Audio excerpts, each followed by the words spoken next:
standing in the middle of the crossroads, surrounded by a busy crowd trying to find their way to reach their destinations. A blonde, green-eyed Omega was waiting for someone. The surrounding tall buildings and the anticipation of someone coming aroused a sense of familiarity with a tinge of unexplainable sensation. This sensation was familiar, yet felt better than on other days, and the Omega wanted to be enveloped in it. From a distance, the Omega could faintly hear someone familiar calling him. M. It's time, M. Please wait for me. Hearing his name being called with such love by a deep voice, the Omega could feel something stirring in his heart. Desperate to hold on to that voice, he tried running toward it, but suddenly he heard another voice. Emmery, get up. You're going to be late. No matter how much he tried to focus on the enchanting voice, the second voice overpowered it. Slowly, as the second voice grew even louder, the crossroads started becoming blurry. The next thing the green-eyed boy knew, he woke up to find himself in his room, with his sister standing near his bed, trying to wake him up. The person who woke from his dream was Emmery, a 22-year-old Omega, who was currently doing his post-graduation in psychology at a prestigious university. And the person who woke him up was none other than his Omega twin sister, Sammy. Finally, you are awake, Emmery. Get up and get ready. It's already 10:30. You do remember, right? We have to go to Dad's friend's house. Just get up. Don't make me throw water on you. Slowly rubbing his eyes, the green-eyed boy sat up on his bed. While trying to calm the jittery feeling still running through his body, he started talking to himself. What sort of dream was that? Why did it feel so real? The strong yet tender voice is still ringing in my ears. Was the dream a premonition of something? Maybe not. Leave it. Let's not think too much about it. I should get ready, or else Sammy won't let me be at peace. Saying this, he quickly got out of his bed. After removing his clothes and placing them inside the laundry basket, he entered the bathroom. Standing in front of the basin, he took his brush from the stand kept on the counter and placed some paste on it. He was brushing his teeth while looking in the mirror when his eyes fell on the scar on his stomach. Looking at it, he felt a bit of phantom pain in that region. Slowly tracing his finger over the scar, he suddenly felt tears arising in his eyes. Shaking off the feeling, he focused on brushing his teeth and then went for a shower. After getting ready in cream trousers and a dark green collared, full-sleeve t-shirt with green sneakers, he went down for breakfast. By the time he reached the breakfast table, his mother Emma, father John Nathan, and sister were already half done with their food. "Good morning," he wished his parents. "Good morning, love." "Good morning, kiddo." Looking handsome. "Thanks, Dad." True to his father's words, Emmery was looking particularly handsome today. His dark green t-shirt and cream trousers matched his green eyes and blonde hair, suiting his Omega physique. "But why are you sounding low? What happened, kiddo?" "Still the same dream?" his father asked after hearing his low voice. "Just a bit tired. Slept late at night due to some assignment. And regarding the dream, it was a bit different today." "How?" asked the sister with a curious tone. "This time the voice was telling me to wait. He said it's time and that I should wait for him." "Are you sure the voice said that?" asked his mom with concern. "Yes, Mom." Hearing this, his mom and dad looked at each other. Emmery looked at his parents in confusion. "Why? What is it?" "Darling, I think it's time."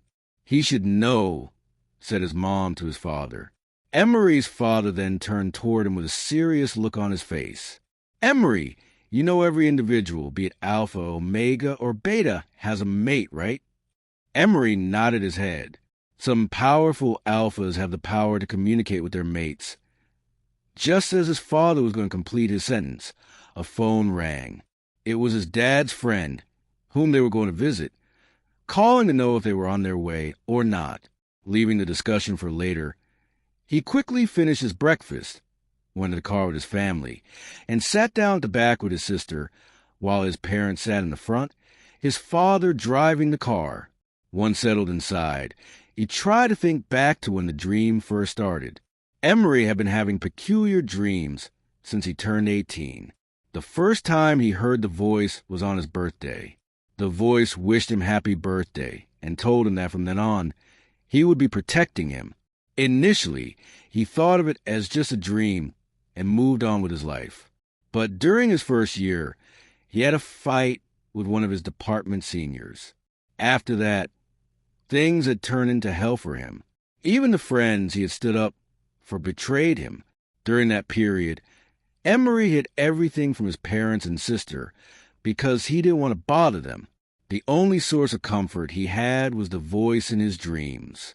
The voice would console him, motivate him, make him feel better, and slowly help him regain his confidence.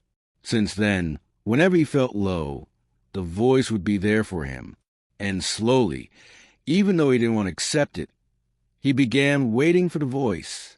By the time the recap of past incidents was over, he realized the car had stopped and his family had already gotten out. Emmery, get out. Or do you plan to sit in the car throughout the day? I am coming, Sammy. Can you stop nagging me for once? Just as his sister was about to reply with a punch, their mother stopped them. Stop it, you two. Don't start a fight now. You're already 22, yet acting like kids. Hearing their mother scold them, both fell silent instantly and focused on the house in front of them. It was a beautiful 4-story house with a big yard. The garden was filled with flowers of different species, and even had a small pond with koi fish swimming around. A garden shelter was placed in the middle, where one could sit and enjoy tea and nature. Just as the siblings were admiring the garden, a couple came out through the doors of the house, hugged their parents, and brought them inside. They all settled down in the living room. While the parents exchanged greetings, the siblings admired the house. Welcome, everyone. It's been years since we last met. How are you, Jonathan? How are you, Emma? Oh, we are fine, Ruby. It's so pleasant to meet you both after so many years. Where are Michael and John? Emery's mom asked Monica, the lady of the house. While admiring the house, Emmery noticed a tall, handsome, black-haired, blue-eyed alpha in his 30s coming down the stairs. Suddenly, his heart started beating fast, and a pleasant, addictive smell entered his nose. No matter how much he tried to calm himself, he was unable to control his heartbeat. The smell was making him lose control. The closer the man came, the faster his heartbeat grew. He couldn't even take his eyes off him. The man came down and introduced himself to everyone. Hello, I'm Michael. The moment he heard the voice, Emmery felt his heart skip a beat. The voice, it was the same voice. The voice he had heard in his dreams countless times. The voice that comforted him at his lowest. Emmery watched the man with the familiar voice come and stand in front of him, extend his hand, and say, Hello, I'm Michael. I guess the time is finally here to meet you, my mate,